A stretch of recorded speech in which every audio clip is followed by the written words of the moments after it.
Hi, I'm Peter Sullivan. I'm here to share a story about my son, Marine Sergeant Thomas Joseph Sullivan. Well, Tom joined the Marines in 2000, and his initial MOS was in the administrative area. He got tired of that and wanted to be what he called a real Marine. He switched to infantry when he was reassigned to a force reconnaissance unit. He was deployed to Iraq in 2004, August, served there about 7 months. He was recognized for valor for his combat service. While Tom was in Iraq, he experienced the initial symptoms of what later became serious, complicated, multifaceted illness or diseases.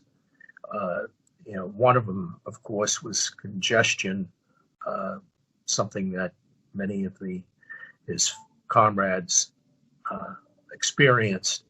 The other was rectal bleeding, which was a little more unusual.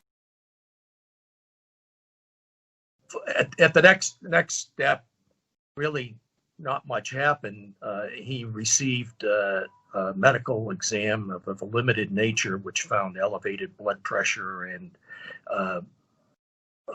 liver enzyme levels. Nevertheless, and kind of rather surprising, Tom was cleared to go to parachute jump school. The heat and humidity got to him there, and he succumbed to heat stroke. Having become non-deployable, he was reassigned to a desk job at Marine Corps headquarters in Arlington, Virginia. Over the course of the next 3 years, his health deteriorated in a very slow, very steady way, and got very, very serious. A medical board was convened initially because of his aggravated gastrointestinal problems. That, of course, was linked to the rectal bleeding. He had ulcerated intestines, lots of diarrhea, and in the course of that process, he got diagnosed with asthma, fatty liver, non-alcoholic fatty liver disease, and sleep apnea. Then he started with kind of focused pain in back, which then kind of radiated throughout his body and his joints, serious inflammation, and it became quite debilitating. So his condition got very, very serious, very acute, and with increasingly, kind of hopelessness about getting better. Summer of 2008, I accompanied Tom to see his primary care doctor at Old Walter Reed Hospital, and we told him that he's getting worse, not better, in the last 3 years under military medical care. He needs a fresh assessment by a medical team of interdisciplinary to deal with his various ailments that are plaguing his body. And, I suggested, maybe a Dr. House type led team would be appropriate, but with a better bedside manner than Dr. House. Well, his doctor said there's a clinic over in the hospital that's dedicated to something called medically unexplained physical symptoms. MUPS was the unattractive acronym. Offered a 6-week course in exercise, which he couldn't do because his incapacitating pain, and also psychological counseling, which kind of added insult to injury. So, in effect, at this point, this critical point in time, he was treated as a head case.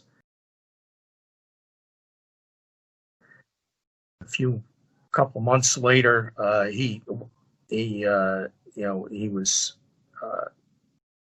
discharged for medical reasons, but he also transitioned into a civilian job, which was similar to what he was doing in uniform at Marine Corps headquarters. In February 2009, he suddenly died at home, leaving a 28-year-old wife and 3-year-old daughter. The one interview that we had with a doctor was a primary care doctor, and he acknowledged that before he sent Tom to this clinic, the so-called MUPS clinic, he had told the doctors there of his opinion that Tom had what he called a somatoform disorder, just a fancy word for a psychosomatic ailment. And I could barely contain my anger, but I did tell him that I hope he never ever does anything like that to a patient again. He was also an Army medical officer, which made it even more infuriating. My wife said, we really need to do something. There are probably other Toms out there, and it would be awful if they get treated the way Tom is. We got to do something maybe to help other veterans to avert a similar fate. We started a small nonprofit organization we named for Tom, and began trying to raise awareness of what we refer to as post-deployment illnesses.